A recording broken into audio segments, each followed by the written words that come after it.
Hello, everyone, and welcome back. By day, he was a brilliant law student and a trusted voice on a suicide prevention hotline, the kind of man you'd want as a neighbor or a friend. But when darkness fell, the charismatic volunteer became a phantom of pure terror. The same hands that reached out to save lives were now used to extinguish them in the quiet dormitories of the Pacific Northwest. Ted Bundy proved that the most dangerous predators don't look like monsters. They look exactly like us. This is the story of a chameleon who hid a vicious, calculated darkness behind a flawless smile. To understand the dark, relentless trajectory of the man known as Ted Bundy, we must go back to Burlington, Vermont in 1946. This was a world of rigid social expectations and hidden shames, a place where a child's birth could be viewed as a scandal. Ted was born as Theodore Robert Cowell to a young unmarried woman named Eleanor Louisa Cowell. In the eyes of the post-war community, this was an unsavory beginning. To preserve the family's reputation, a brilliant but devastating lie was constructed. Ted was raised to believe his grandparents were his parents, and that his biological mother was merely his older sister. This was a foundation built on shifting sands. For years, the boy lived in a home where truth was an elusive concept, hidden behind a starched curtain of Victorian respectability. Some biographers point to his grandfather, Samuel Cowell, as a source of early trauma, a man described as having a violent temper and a disturbing, unquenchable interest in graphic materials. Was the seed of the predator planted here, in the cold soil of Vermont? Or was it the eventual discovery of the lie in 1969 that shattered his psyche? When Ted finally uncovered the truth about his parentage, the betrayal was absolute. The woman he called sister was the one who had abandoned him to a life of deception. This revelation created a profound, malignant resentment toward women. It created a hollow space where empathy should have been, a void that he would later fill with gruesome acts of violence. This is the classic nature versus nurture paradox. Was he born with a fractured moral compass, or did the systematic deception of his family forge the monster?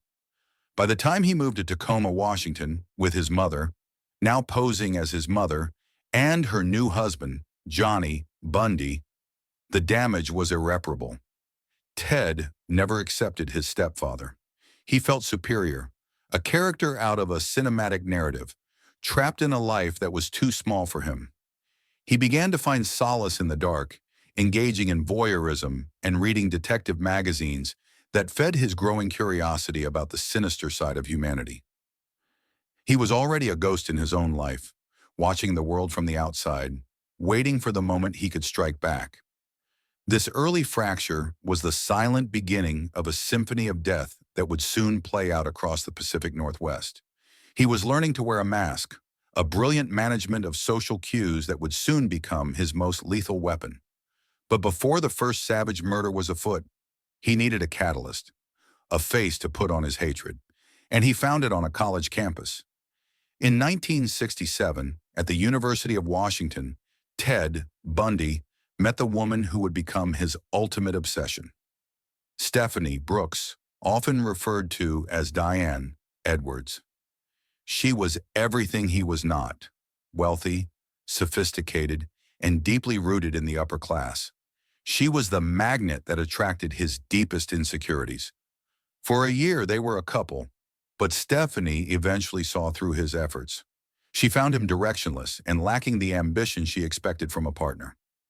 In 1968, she ended the relationship, a move that would have shocked most young men to the core. But Ted didn't react with sadness. He reacted with a cold, calculated metamorphosis. This is where we see the true mask of sanity beginning to take shape. He didn't just move on, he decided to become the man she wanted, only to eventually destroy her. He returned to school, excelled in his studies, and became a prominent figure in the local Republican Party. He worked for the Commission on Crime, an irony that is not lost on history. He became the perfect man, a polished version of the social climber he once was. In 1973, he re-entered, Stephanie's life. She was impressed. The man who had once been directionless was now a promising law student with political connections. They spoke of marriage. He had won. He had successfully manipulated her into loving him again. But then with a cold-blooded indifference, he simply stopped calling. He ghosted her, leaving her confused and broken. To Ted, she wasn't a human being. She was a trophy to be won and then discarded. She was a tool used to prove his superiority over a world that had once looked down on him. This psychological game was a dress rehearsal for the murders that were to follow. He had learned that he could control people, that he could wear a personality to get what he wanted.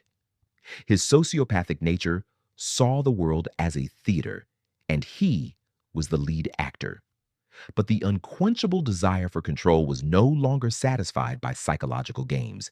The hatred he felt for Eunice, Stephanie, and by extension, the woman who had lied about his birth, was about to manifest in physical form. As he moved into 1974, the polished mask was firmly in place. To his colleagues and his girlfriend, Elizabeth Klopfer, he was a rising star, a man with a scientific approach to life. But the shadows were lengthening. The unsavory characters were no longer in magazines. They were inside him. He was ready to test his methods in the quiet dormitories of Seattle. The first malevolent murder was afoot, and the world was about to be introduced to a predator who looked exactly like the boy next door. The symphony of the fracture was over. The bloodbath was beginning. By the summer of 1974, the Pacific Northwest was no longer a place of rugged, natural beauty. It had become a landscape of quiet terror. In the dormitories of the University of Washington and the quiet streets of Seattle, young women were vanishing into thin air. There were no witnesses, no clues, and no signs of struggle. It was as if a phantom were moving through the fog. But on July 14th, 1974, the phantom decided to step into the blinding light of day. This was the day of the infamous Lake Sammamish abductions, a moment that would shock the local community to its core and redefine our understanding of public safety. It was a sun-drenched Sunday, and thousands of people had gathered at the state park to escape the heat. Among the crowds of families and sunbathers moved a man who looked exactly like the law-abiding, charming citizen he pretended to be. Ted Bundy wasn't hiding in the shadows anymore. He was performing. His strategy was a brilliant, heinous exploitation of human kindness. He appeared on the beach wearing a white sling on his arm, or sometimes using crutches, struggling with a portable sailboat near his tan Volkswagen Beetle. He was the injured man, a figure who naturally triggered the compassion of those around him. He approached several women that day, asking for a simple favor: help him load his boat. This was the compassion trap, a psychological weapon that turned a victim's best instincts against them. From a multi-perspective lens, the accounts of that day are chilling. Witnesses recalled a handsome, articulate man who introduced himself simply as Ted. One woman, Janice Ott, was seen walking toward the parking lot with him, smiling, unaware that she was walking into a nightmare. Just 4 hours later, while the park was still teeming with life, another young woman named Denise Naslan went to the restroom and never returned. The sheer arrogance of these crimes is what grabs the public's attention even today. Ted Bundy was so confident in his mask of sanity that he operated in broad daylight, in front of hundreds of potential witnesses. He was banking on the fact that no one would suspect the helpful, injured man of being an unsavory character. And for a long time, he was right. When the police began their investigation, they were met with an overwhelming amount of data. This was an era before DNA profiling or centralized criminal databases. The Metropolitan Police were changing, but they were still using a scientific approach that was ill-equipped for a predator like Bundy. They had thousands of cards to compare, hundreds of Teds to investigate, and a description of a brown Volkswagen that matched thousands of vehicles in the state. Even when Anne Rule, a colleague from the suicide hotline, and Elizabeth Klupfer, his own girlfriend, called in his name, the authorities had their work cut out for them. He was a law student. He had no criminal record. He didn't fit the profile of a vicious murderer. This failure of the system highlights the terrifying vulnerability of our social fabric. We are taught to trust those who look like us, those who speak our language of empathy. Bundy didn't just break the law. He broke the unspoken contract of human trust. He proved that a crowded park in the middle of a summer day could be just as dangerous as a dark alleyway if the predator knows how to wear the right mask. The brutal killing was no longer something that happened in the shadows. It was happening right in front of us, hidden by the very kindness we use to build a community. As the sun set on Lake Sammamish, the choreography of cruelty was just beginning. The two women were gone, and the police were left chasing a ghost named as Ted. But while the world looked for victims who had simply disappeared, the predator was retreating to the mountains to fulfill an unquenchable desire that went far beyond the act of killing. The search for the truth was about to lead investigators to the heights of Taylor Mountain, where the gruesome stories of what happened next would haunt the nation for decades. To understand the true depth of Ted Bundy's depravity, we have to look past the abduction and into the silent aftermath. For Bundy, the murder was not the end of the transaction. It was merely the opening act. This brings us to the most disturbing aspect of his psychological profile, his relentless desire for possession. He didn't just want to take a life, he wanted to own it, to control it, and to keep it long after the breath had left the body. In the months following the disappearances, hikers and investigators began to uncover a literal graveyard on the slopes of Taylor Mountain and near Issaquah. The remains of Linda, Anne, Healy, Susan, Rancor, and the women from the lake were found in shallow, scattered graves. But as the realm of forensic science began to piece together the evidence, they discovered something far more vicious than simple homicide. Bundy had a ritual. He would return to these remote sites repeatedly, sometimes traveling for hours in the middle of the night to visit the decomposing remains of his victims. From an authoritative psychological perspective, this is the hallmark of a necrophile, a predator who finds the ultimate control in the absolute stillness of death. He would engage in what can only be described as gruesome stories of aftercare. He would bring hairbrushes and makeup to the grave sites. He would wash the hair of the corpses and apply lipstick to their faces, meticulously grooming them as if they were dolls. To Bundy, these women were finally perfect because they could no longer resist, no longer judge, and no longer leave. This was the ultimate manifestation of the inability to let go that we saw in his obsession with Stephanie B. Brooks. The women he killed were surrogate trophies, standing in for the woman who had rejected him and the mother who had lied to him. This dynamic is a terrifying reminder of how a fractured mind can turn the most intimate acts into a vicious display of power. He wasn't just a killer, he was a collector of souls. The insatiable desire wasn't just sexual, it was an existential need to be the absolute master of another human being's existence. By returning to the bodies, he was reliving the moment of the kill, extending the high of the power trip that defined his sociopathic nature. When we look at the transcript of his later confessions, he speaks about these acts with a cold, almost scientific detachment. He viewed his victims as objects that he had acquired. The gruesome details of his necrophilia are not just sensationalist facts. They are the keys to understanding why he was so dangerous. He didn't have a cooling-off period like many other serial killers. His need was constant because the possession was never enough. He was always looking for the next face to add to his collection, the next person to wear in his dark theater. It would send a wave of pure, unadulterated horror through the local community if they knew that while they were searching for their daughters, the charming law student was spending his nights on a dark mountainside, playing house with the dead. This contrast between his public life and his private slaughterhouse is the essence of the Bundy paradox. He proved that the stranger beside me is not just a threat of violence, but a threat of total psychological annihilation. As the bodies accumulated and the pressure from the public mounted, Bundy realized that the Pacific Northwest was becoming too hot. His brown Volkswagen had been spotted too many times, and the name Ted was echoing in every police station. But he didn't stop. He didn't feel remorse. He simply decided to change the scenery. In August 1974, he moved to Salt Lake City, Utah, to attend law school. He thought he could leave the ghosts of Taylor Mountain behind and start a new era of sinister success. But the predator couldn't change his nature.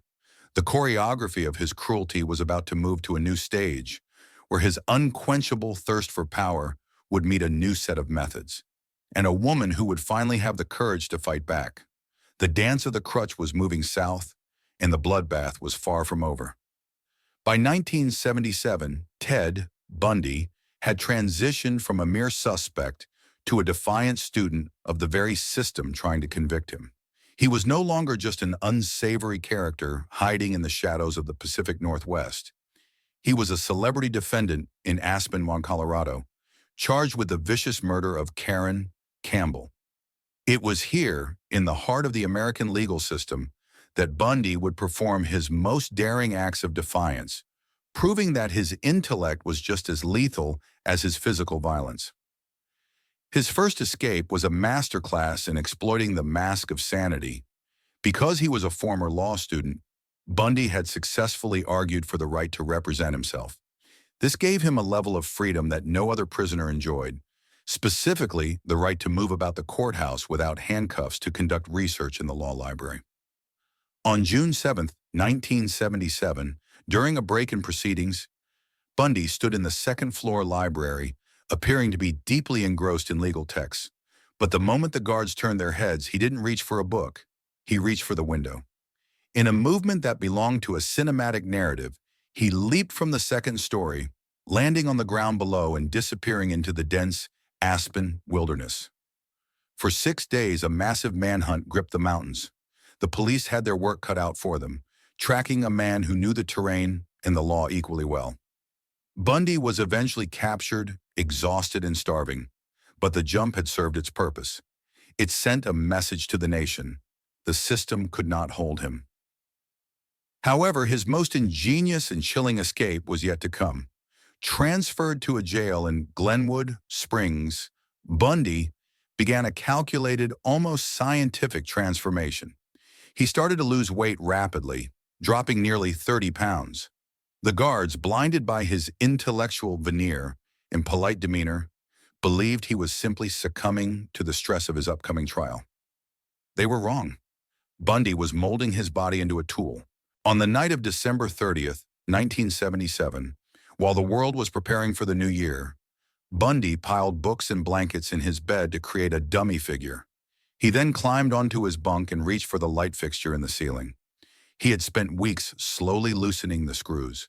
He squeezed his emaciated frame through a hole barely a foot wide, crawling through the dark, dusty crawl space of the prison ceiling until he reached the apartment of a jailer who was out for the night. He simply walked out the front door, stole a car, and vanished into the freezing Colorado night. By the time the guards realized the man in the bed was made of pillows, Bundy was already on a plane to Chicago and eventually a bus to Tallahassee, Florida. This wasn't just a prison break. It was a total collapse of the judicial and correctional safeguards of the time. His sharp, distorted intellect had identified every weakness in the chain, proving that for Ted Bundy, the law was not a cage, but a puzzle he had already solved. When Ted Bundy arrived in Tallahassee, Florida, in early 1978, something fundamental had shifted within him. The mask of sanity, the polished, patient persona that had allowed him to operate for years in the shadows, was beginning to disintegrate. He was a fugitive, a man with nothing left to lose, and the insatiable desire that had driven his brutal murders was no longer a simmering fire. It had become an uncontrollable wildfire. He was no longer a refined killer. He was becoming a feral beast. On the night of January 15, 1978, the quiet peace of the Chi Omega sorority house at Florida State University was shattered in a way that would shatter the nation's sense of security. This wasn't a calculated abduction. It was a frantic, panoramic display of pure terror. In less than 15 minutes, Bundy moved through the house like a phantom of death. He entered through a back door and began a series of attacks so brutal and rapid that the victims had no time to scream. He murdered Margaret, Bowman, and Lisa Levy in their beds, using a heavy piece of oak firewood as a bludgeon. The violence was indiscriminate and chaotic. He moved from room to room, leaving two other women, Karen, Chandler, and Kathy Kleiner, with life-altering injuries. The choreography of cruelty had been replaced by a desperate frenzy. This was the moment where the psychological mask completely failed. The predator was no longer trying to hide. He was indulging in an explosion of rage. The scene left behind was a gruesome story that the Metropolitan Police were ill-equipped to process. The insatiable desire for possession had turned into a frantic need for destruction. But in his haste, Bundy left behind a piece of evidence that would eventually be his undoing: a bite mark on the body of Lisa Levy. This physical trace was a signature of his unhinged state, a link to the animalistic side he could no longer suppress. The local community in Tallahassee was plunged into a state of panic. The fear of death was everywhere. Doors were locked, and the era of trust in neighbors was officially dead. Bundy had proven that even the most secure environments, a sorority house filled with sisters, could be turned into a slaughterhouse in minutes. His logic had completely dissolved into a brutal cycle of violence and flight. As the sun rose over Florida the next morning, the handsome student of the past was replaced in the headlines by a new modern monster. Ted Bundy was now a cornered animal. And as any investigator will tell you, a cornered predator is at its most dangerous. He had transitioned from a law student to a mass murderer in the span of a single night, and the bloodbath was about to claim its most heartbreaking victim yet. The final chapter of Bundy's murderous journey began on February 9, 1978, in Lake City, Florida. It was here that he committed the crime that would finally push the public's indignation to a breaking point: the abduction and murder of 12-year-old Kimberly Leach. This crime revealed a dark, recurring pattern in Bundy's methodology: his reliance on the fake authority persona. Just as he had used the Officer Roseland identity to nearly kidnap Carol Duranch in Utah, he approached the Kimberly at her school, likely pretending to be someone of importance. He understood that children and young women are conditioned to trust the uniform, the badge, or the authoritative tone. He used the very structures meant to protect the vulnerable to lead them to their deaths.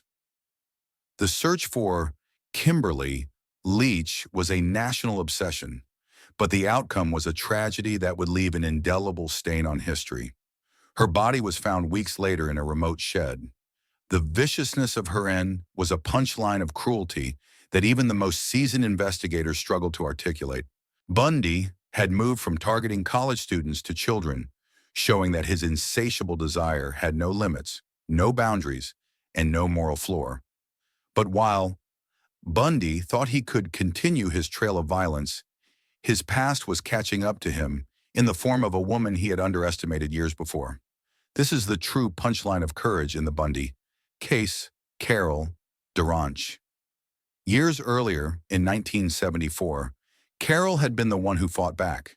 She had jumped from his car, fought off his attempts to handcuff her, and escaped. Her identification of Bundy in a lineup had been the first real crack in his armor. While Bundy was busy outsmarting jailers and jumping from windows, the memory of that young woman's courage was the anchor that the legal system needed. She was the witness who proved that the handsome student was a heinous kidnapper.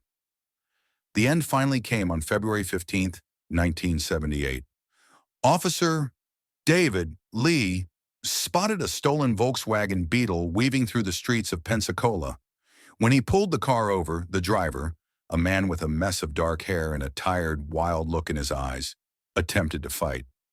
Bundy struggled with the officer, but the reign of terror was over. The predator was finally in a cage he could not think his way out of. As he sat in the back of the police car, the multi-perspective reality of his crimes began to converge. The fingerprints from Washington, the eyewitness accounts from Utah, the bite marks from Florida, and the mountain of physical evidence from Colorado were all coming together. The realm of forensic science was about to be tested in a televised spectacle that would change the world of criminal justice forever. Ted Bundy had challenged every system he encountered: the family, the university, the police, and the courts. He had won many of those battles through deception and intellect, but he had finally run out of room to run. The mask of sanity was shattered, and the world was finally ready to look into the eyes of the monster they had dubbed the stranger beside me. The trial of 1979 in Miami was far more than a simple legal proceeding. It was a national spectacle, a cinematic narrative that transformed the courtroom into a grand stage. At the center of this drama was Ted Bundy, appearing not as a broken defendant, but as a leading man in his own tragic production. By dismissing his public defenders and choosing to represent himself, he seized absolute control of the narrative, meticulously maintaining his mask of sanity under the intense glare of the first nationally televised trial in American history. It was a historic moment where the legal system met the insatiable desire of the public for gruesome stories, and Bundy played his part with chilling perfection. For weeks, the nation watched as Bundy cross-examined witnesses with the confidence of a seasoned barrister. He challenged the Metropolitan Police's methods and questioned the validity of the forensic evidence with an arrogance that rattled the very foundations of the judicial system. This was a critical era for the realm of forensic science, as forensic odontology, the study of bite marks, was being tested as a scientific approach to convicting a predator. Experts presented the jury with a brutal reality, matching Bundy's unique dental alignment to the marks left on the body of Elisa DeLevy. It was a prehistoric signature that no amount of intellectual veneer could explain away. Yet even as the evidence became overwhelming, Bundy performed his most unsavory trick. During the testimony of Carol Ann Boone, a woman who had remained inexplicably devoted to him, Bundy exploited a specific, forgotten loophole in Florida law. He was aware that a marriage declaration made in open court before a presiding judge was legally binding. In a moment of pure psychological manipulation, he bypassed the cross-examination and instead asked for her hand in marriage. The courtroom was stunned. By the time the prosecution realized what had happened, the ceremony was complete. It was a brilliant, cunning manipulation of the system, a way to reclaim power even as his fate was being sealed. To Bundy, the law was never about justice. It was a script to be edited for his own survival. As the trial reached its climax, the multi-perspective reality of his crimes converged. Judge Edward Cowart, while sentencing Bundy to death, provided a moment of reflective irony. He described Bundy as a bright young man who would have made a good lawyer, but who had chosen a path that was utterly vicious. Even after the verdict, Bundy continued his insatiable game. He entered a long period of bones for time, where he would drip-feed investigators information about the locations of missing victims in a calculated effort to stay his execution. He used the grief of families as a bargaining chip, proving that his predatory nature remained intact until his final breath. He understood that as long as he held the secrets to the graves, he held a piece of the world's attention. But the clock in Florida was ticking, and the system he had challenged for so long was finally ready to deliver its final scientific verdict. On the morning of January 24th, 1989, the shadow that had haunted the Pacific Northwest finally reached the end of its trail.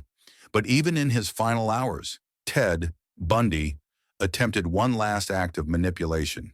In a televised interview, he donned a new mask, that of a repentant victim of external influences.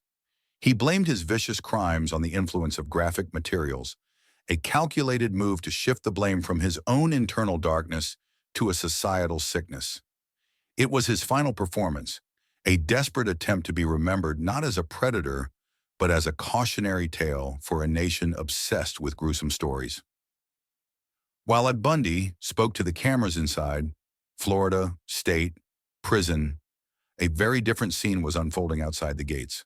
Thousands of people had gathered in an atmosphere of visceral catharsis.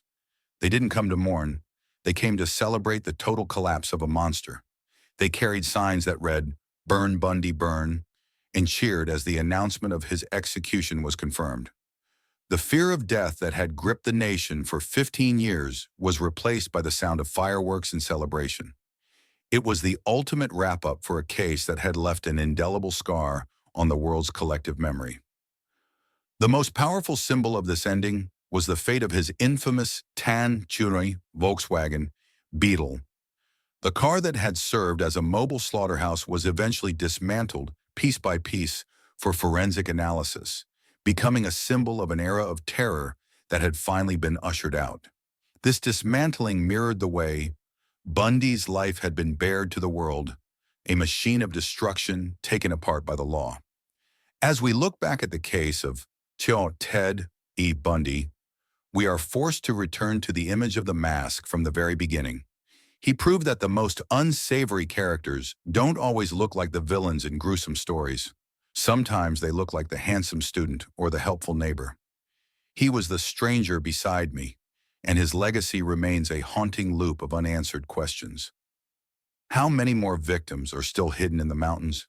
If he were operating today, in an era of instant DNA and digital footprints, would we have caught him sooner? Tell us your take in the comments below. Was he a brilliant manipulator or just a lucky sociopath?